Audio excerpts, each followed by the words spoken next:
राधे राधे। बोलिए श्री बांके बिहारी लाल की जय।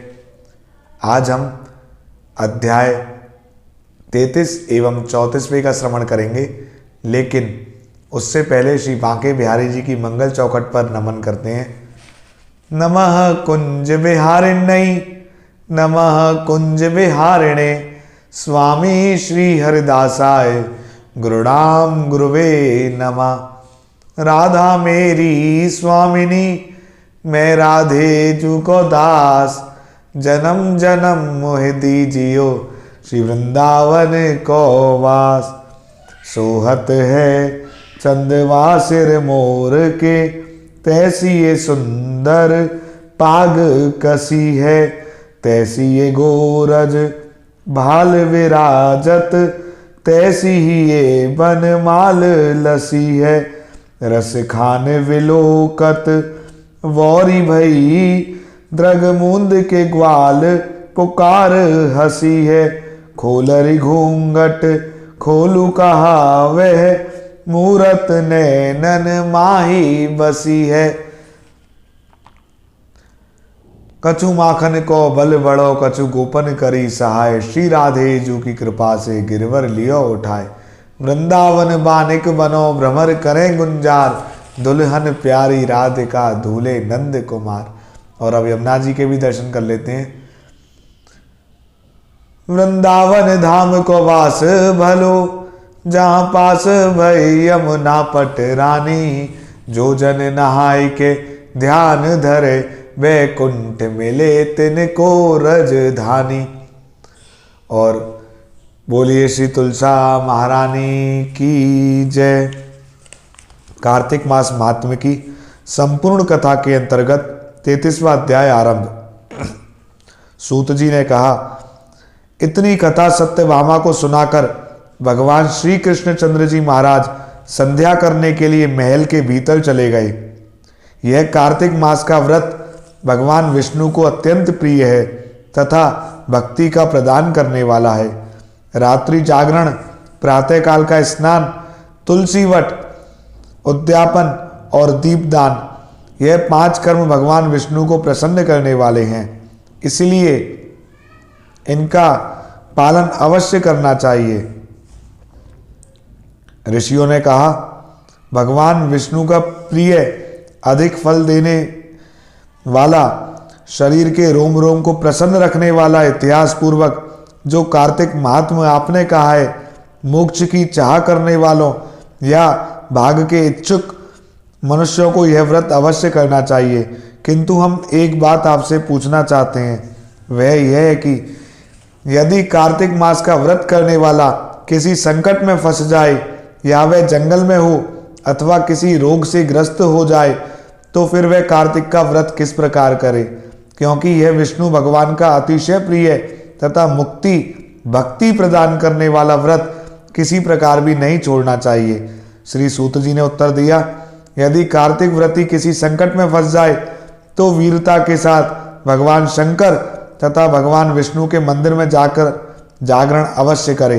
यदि भगवान शंकर का मंदिर या भगवान विष्णु का मंदिर पास में नहीं हो, तो जिस किसी भी देवता का मंदिर पास में हो उसमें जाकर रात्रि जागरण करे।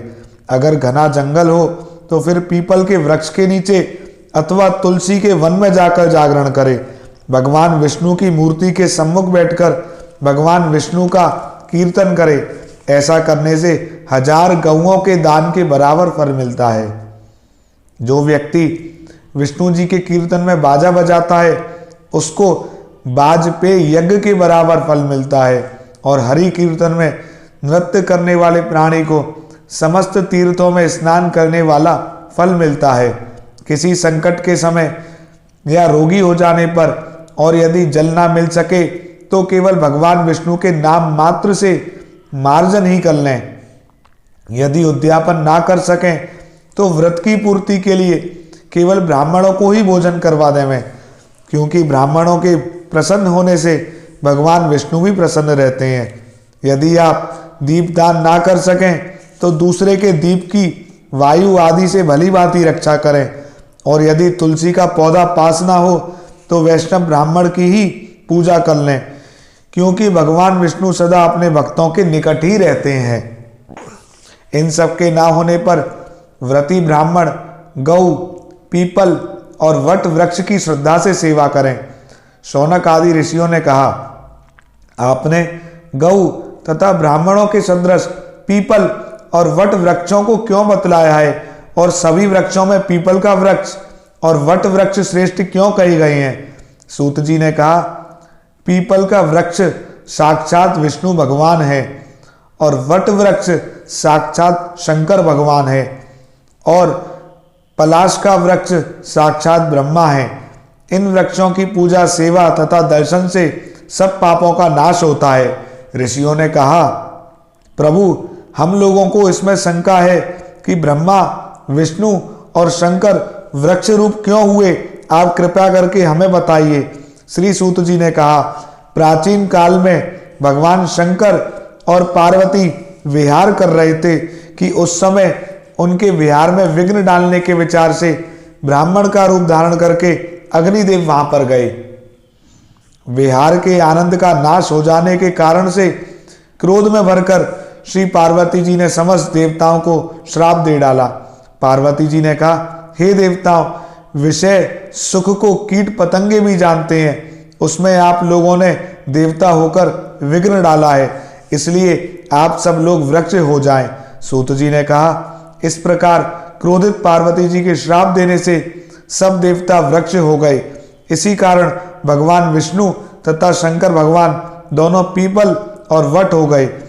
इसी कारण भगवान विष्णु का शनि देव के साथ भोग होने के कारण केवल शनिवार को ही पीपल को स्पर्श करना चाहिए और किसी दिन नहीं। ये 33वां अध्याय समाप्त हो गया है। अब 34वें अध्याय की कथा का श्रवण करते हैं। ऋषिगणों ने सूत जी से कहा, हे सूत जी, पीपल का वृक्ष शनिवार को छोड़कर सप्ताह के बाकी दिनों में क्यों नहीं पूजा जाता? सूत जी ने कहा, समुद्र का मंथन करने से जो रत्न देवताओं को मिले थे, उनमें से देवताओं ने लक्ष्मी और कौस्तुभ मणि भगवान विष्णु को दे दी थी। विष्णु भगवान जब लक्ष्मी जी से विवाह करने के लिए तैयार हुए तो लक्ष्मी जी ने कहा, प्रभु, जब तक मेरी बड़ी बहन का विवाह नहीं हो जाता, आप मुझ छोटी बहन से विवाह कैसे कर सकते हैं? इसलिए आप पहले मेरी बड़ी बहन का विवाह कीजिए, बाद में फिर मुझसे विवाह कीजिए, क्योंकि यह प्राचीन नियम है। सूत जी बोले, लक्ष्मी जी के ऐसे वचन सुनकर भगवान विष्णु ने लक्ष्मी जी की बड़ी बहन का विवाह उद्यालक ऋषि के साथ कर दिया। वह अलक्ष्मी बड़ी कुरूप थी, बड़ा मुख, चमकते हुए दांत, वृद्धा के समान शरीर, बड़े बड़े लाल लाल नेत्र और रूखे बाल। महर्षि उद्यालक भगवान विष्णु के आग्रह पर उससे विवाह कर उसको वेद मंत्रों की ध्वनि से गुंजाते हुए अपने आश्रम में ले आए। वेद ध्वनि से गूंजित हवन के पवित्र धुएं से सुगंधित मनोहर ऋषि आश्रम को देखकर बहुत दुखी हुई।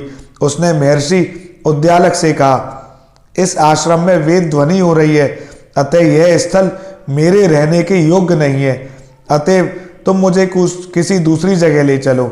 उसकी बात सुनकर महर्षि उद्यालक ने कहा, तुम यहाँ पर क्यों नहीं रह सकती और तुम्हारे रहने के योग्य दूसरी जगह कौन सी है, यह मुझे बताओ। अलक्ष्मी जी ने कहा, जहाँ पर वेद ध्वनि होती हो, अतिथियों का सत्कार होता हो, यज्ञ आदि होते हो, उस स्थान पर मैं नहीं रह सकती। जहाँ पर पति पत्नी का आपस में प्यार हो, पितरों के निमित्त यज्ञ होते हो, देवताओं का पूजन होता हो, वहां पर भी मैं नहीं रह सकती।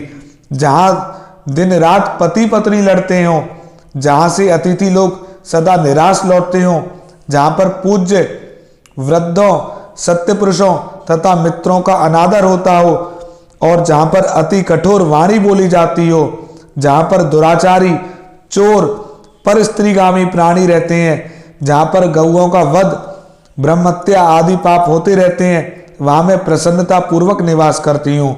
सूत जी ने कहा, इस प्रकार अलक्ष्मी के वचन सुनकर महर्षि उद्यालक का मुख मलिन हो गया। वह उस बात को सुनकर चुप रह गई। थोड़ी देर तक चुप रहने के पश्चात उन्होंने उससे कहा, अच्छा, तुम्हारे लिए ऐसा ही स्थान खोजूंगा, अतः मैं जब तक तुम्हारे लिए ऐसा स्थान ढूंढकर ना लाऊं, तब तक तुम इस पीपल के नीचे चुपचाप बैठी रहो। सूत जी ने कहा, महर्षि उद्यालक उसको पीपल के नीचे बिठाकर स्वयं उसके रहने योग्य स्थान ढूंढने के लिए निकले। लेकिन जब वह बहुत काल तक प्रतीक्षा करने पर भी वापस नहीं लौटे तो अलक्ष्मी रोने लगी।